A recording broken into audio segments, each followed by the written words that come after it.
Love reading number 21.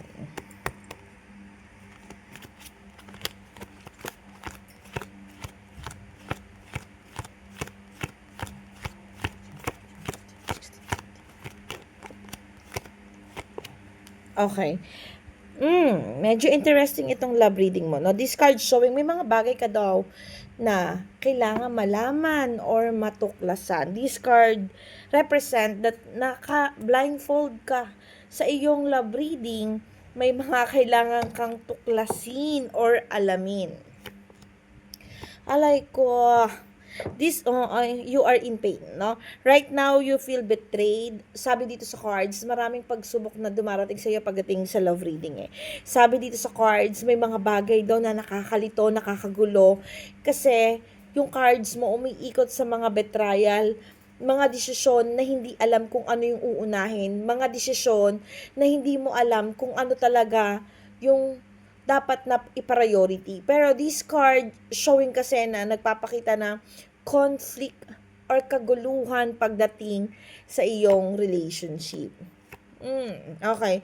Nakikita ko dito yung pagkilos at paggalaw naman. Nakikita ko dito may good connections, kaya lang naka-fold. Parang nakikita ko dito hindi mo alam kung paano ito i-resolve. Kasi nakikita ko dito sa cards na magulo yung sitwasyon eh. Like parang hindi mo alam kung ano yung ipapriority mo. Sa dami ng gusto mong gawin, hindi mo alam yung uunahin mo.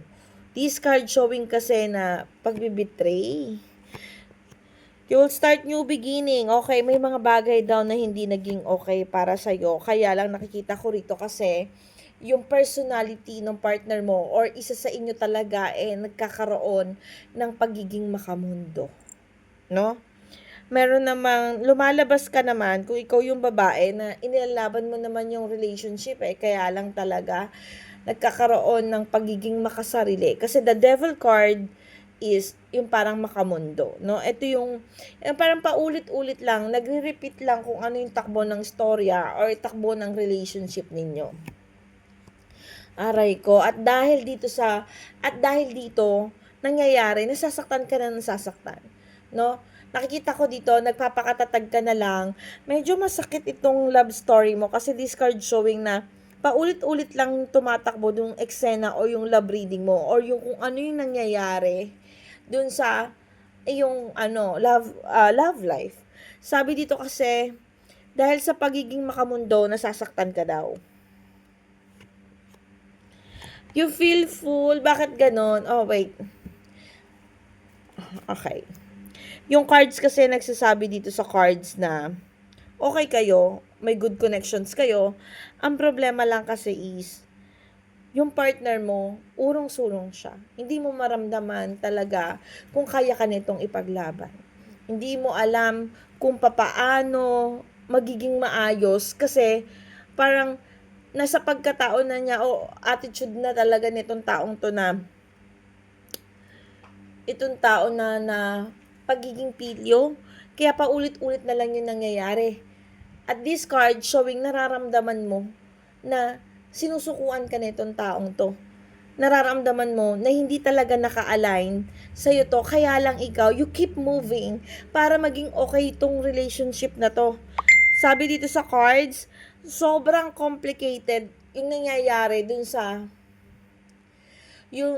relationship kasi kahit na alam mo na napaulit-ulit lang, kahit na alam mo nang may problema, kahit na alam mo na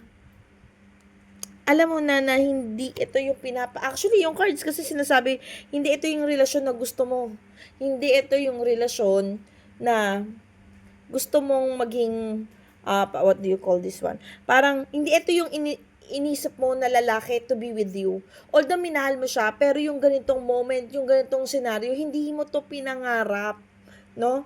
Nakikita ko dito sa cards, sometimes you feel full, sometimes you feel loaded kasi maraming beses ka nang nasaktan, maraming beses ka at patuloy ka pa rin nasasaktan kasi meron pa rin kayong good connections, okay pa rin, hindi mo pa rin kayang pigilan yung damdamin mong tanggapin itong taong to kahit na paulit-ulit na lang yung senaryo. No?